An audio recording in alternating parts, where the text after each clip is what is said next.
Throughout the past few years, the cost of college tuition becoming too high for students to afford has been debated by many. With the cost of college being too high for students to afford, it has become less of an option for students to attend. As a sophomore in college, I have seen former classmates struggle to be able to afford college.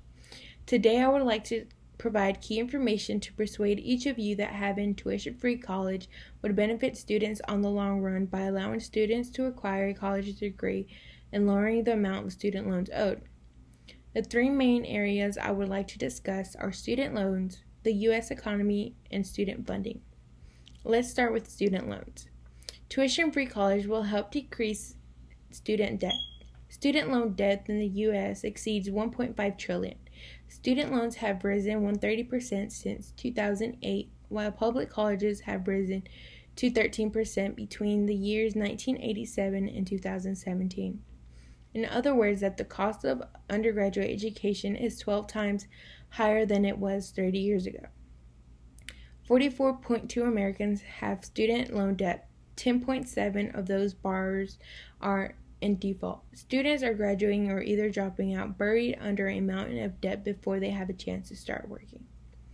Nearly 3 out of 4 college graduates have borrowed loans to complete their financial college costs, running up a debt averaging $30,000 per year. For students, paying off a debt at high interest rates is a heavy burden. Many struggle with repaying it, giving up on their careers and settling for working jobs they might dislike. Now that we have talked about student debt, let's talk about who has benefited from tuition-free college in the past. The U.S. economy has benefited from tuition-free college in the past. In 1947, the GI Bill signed by President Roosevelt allowed 2.2 million veterans to acquire a college education, while another 5.6 to receive vocational training. An estimated 40% of those veterans would not have been able to attend college. In 1944, the GI Bill paid for educations of 22,000 dentists, 67,000 doctors, 91,000 scientists, 238,000 teachers, 240,000 accountants, and 450,000 engineers. Now that we have discussed the U.S. economy, let's go into more detail of student funding. The rising cost of tuition has limited access to higher education, which has now become very essential. Students from low and moderate income families are unable to afford 95% of colleges. College tuition reportedly rose by 1,120% in the years between 1978 and 2013.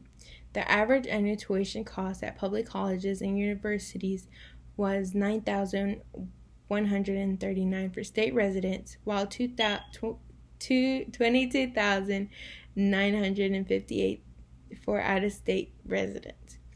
Since 2008, state funding for public university was dropped by 16%. Most of the costs are met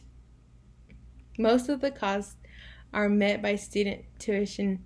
In other words, state funding only covers 30%, while students pick up the remaining 70%. The rising cost of college has prevented thousands of students the opportunity to attend college and have left students with a mountain of student debt. Students in the past have benefited from tuition-free college, resulting in high numbers of college graduates. Free college tuition would allow more students the opportunity to acquire a college degree, lowering the amount of student loans owed. Not everyone may agree with tuition-free college, but obtaining a higher education is beneficial to all.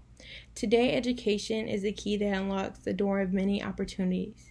Not only will it benefit students with the opportunity to acquire a college degree, lower the amount of student loans owed, but result in a better educated country. Allowing fairness to all students, no student should be prevented from obtaining a college degree despite their financial circumstances. This will allow the U.S. to continue to have the best trained and best educated to compete in the global economy. Reinvesting in higher education will provide hundreds of jobs and opportunities around the world, as well as an investment that would pay off economically. Thank you.